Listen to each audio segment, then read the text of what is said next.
तासगाव कवठेमहांकाळ मतदारसंघातील शरदचंद्र पवार गट राष्ट्रवादीचे उमेदवार रोहित पाटील यांनी संजय काका पाटील यांच्यावर जोरदार निशाणा साधला। गेली 10 वर्ष संजय काका पाटील यांनी विकासापेक्षा गुंडागर्दी आणि दडपशाहीचे राजकारण केले आहे। त्यामुळे संसदेच्या अहवालानुसार ते नापास खासदार झाले आहेत। सर्वात धक्कादायक बाब म्हणजे गेल्या 10 वर्षात तासगाव तालुक्यातील निम्मा सातबारा हा त्यांनी स्वतःच्या नावावर केला आहे। आता जनतेतून तुतारी वाजवा आणि सातबारा वाचवा असा सूर उमटत आहे। त्यामुळे जनतेने एकदा माझ्यावर विश्वास ठेवून संधी द्यावी। मी तुमच्यावर पश्चाताप करण्याची पाळी येऊ देणार नाही असे आवाहन रोहित पाटील यांनी केले। आज उपळावी, धुळगाव, कुमटे गावात रोहित पाटील यांनी पदयात्रा काढून मतदारांच्या गाठीभेटी घेतल्या।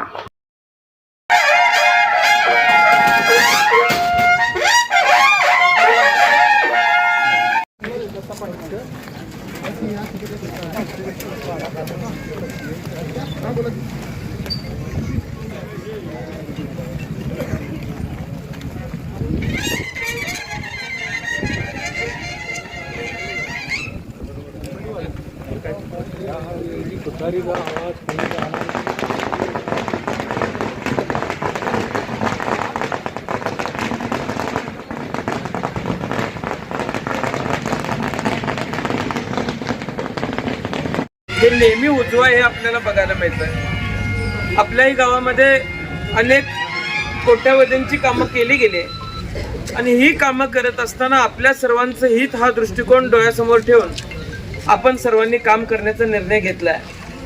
माझी आपल्याला सर्वांना विनंती आहे की उद्याच्या काळामध्ये या मतदारसंघामध्ये काय वाढीला घालायचं आहे हे तुम्ही सर्वांनी ठरवायचं आहे।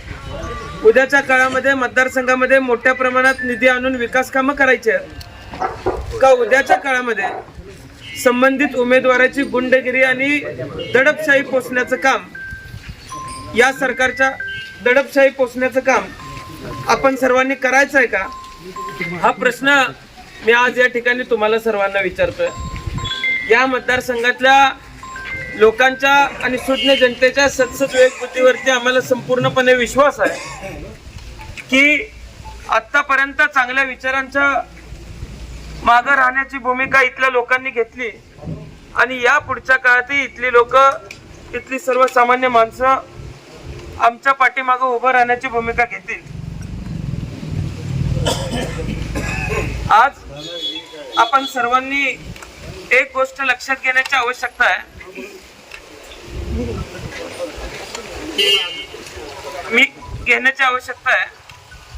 की आपण सर्वांनी पुढे जात असताना मतदारसंघामध्ये शाश्वत विकास आतापर्यंत कुणी केलेला आणि कोण करू शकतं याच्यावरती विचार करण्याची आवश्यकता आहे। गेल्या आचारसंहिता लागण्यापूर्वी 1 महिन्याभरापूर्वी मतदारसंघातल्या वेगवेगळ्या भागामध्ये जाऊन या मतदारसंघातल्या द्राक्ष उत्पादक शेतकऱ्याला न्याय देण्याची भूमिका आम्ही सर्वांनी घेतली।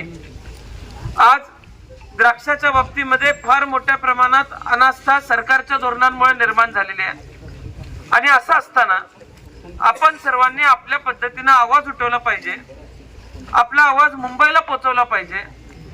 आज द्राक्षाचं विक्री केंद्र बाजार समितीच्या माध्यमातून येत्या काळामध्ये आम्ही उभं करतोय आणि ते करत असताना एक काळजी घेतोय की व्यापारी जे पळून जात आहेत, शेतकऱ्यांचे पैसे बुडवतायत, त्या व्यापाऱ्यांवरती सुद्धा कुठेतरी निर्बंध लागले पाहिजेत ही भूमिका आम्ही सर्वांनी ठेवलेली आहे।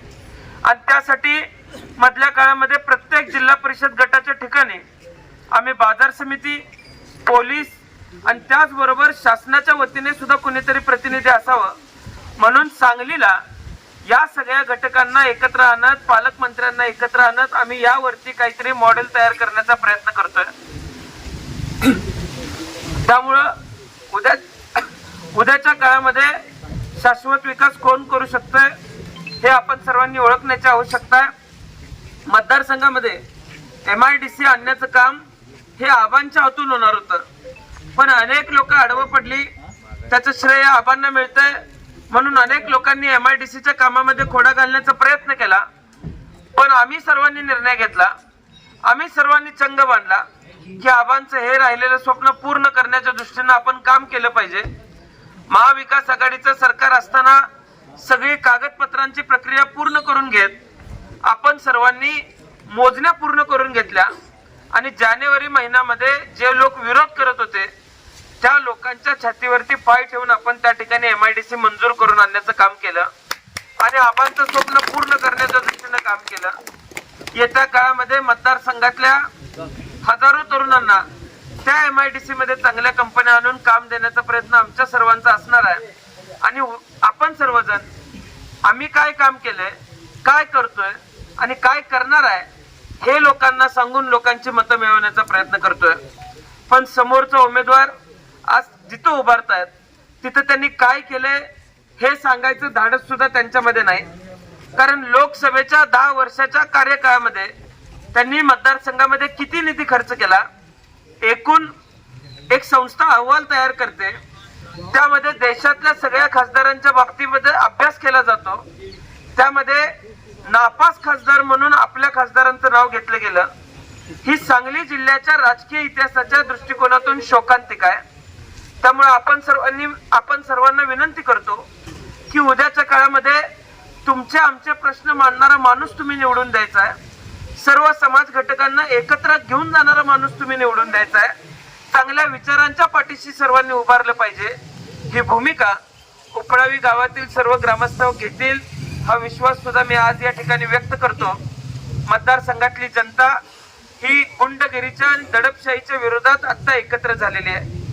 मी काल परवा तासगावला होतो, तासगावचे लोक मला सांगत होते की खासदार झाल्यानंतर निम्म्या तासगावचा 7-12 यांच्या नावावरती करून घेण्याचं काम यांनी केलेलं आहे। लोकांच्या मधून नारा आलाय की तुतारी वाजवा 7-12 वाचवा, अशा पद्धतीने लोक आता एकत्र आलेले आहेत आणि या दडपशाहीच्या विरोधामध्ये कुठेतरी आपण एकत्र आलं पाहिजे। समाजामध्ये शांततेचं पोषक वातावरण निर्माण केलं पाहिजे।